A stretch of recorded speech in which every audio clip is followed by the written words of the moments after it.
Kazuelithini. Internal family disputes, rumors of foul play and legal action have complicated who was to take over after the deaths of King Zwelithini and then the regent, Queen Manfombi Dlamini Zulu. But the history of the royal family is a complicated one, and succession has never been straightforward. Let's take a look. In 1816, a young warrior called Shaka Zulu became the paramount chief of the small Zulu clan. Under his leadership, the clan's power began to spread. More local tribes came under Shaka's control, and the Zulu army became the dominant force in the region. In 1828, he was assassinated by two of his half-brothers. One of them, Dingaan, succeeded him. But in 1838, his army suffered a bloody defeat at the hands of the white Afrikaner settlers. This led to instability and allowed Mbande to claim the throne from his brother.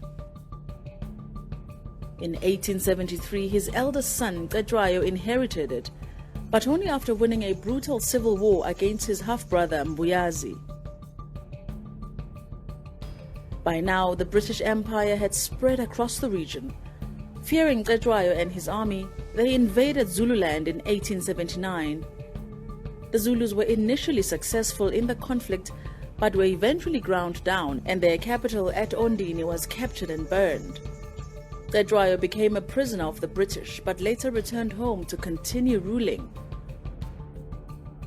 The last few years of his life saw continued conflict amongst the rival Zulu factions. In 1884, after Cetshwayo's death, his son Dinuzulu ascended to the throne. But it was a difficult time. The civil war continued and only ended after Dinuzulu offered land to neighboring Afrikaners in exchange for their military support. In 1890, he was imprisoned by the British and spent 7 years on the island St. Helena, the same place that Napoleon had spent the last years of his life. A few years later, the Zulus rose up against the British in the so-called Bambata Rebellion. The uprising was crushed and Dinuzulu was imprisoned once again.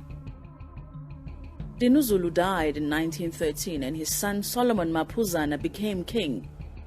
In conjunction with the African National Congress, he founded the Inkatha movement that campaigned against the racist policies of South Africa's apartheid government.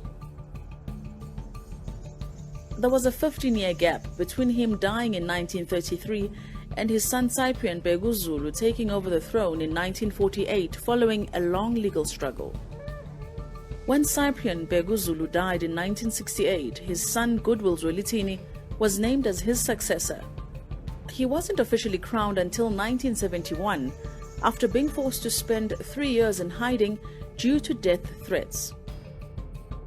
His reign was a complicated one, and he was forced to walk a tightrope between the politics of the apartheid government, the African National Congress and the Inkatha Freedom Party, the political party of his own uncle, Mangosuthu Buthelezi.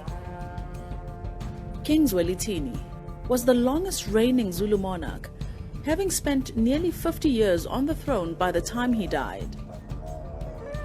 The new king, King Misuzulu Kazuelithini, whose name can be loosely translated as Unite the Zulus, was born in 1974 and has spent time studying international relations in the United States.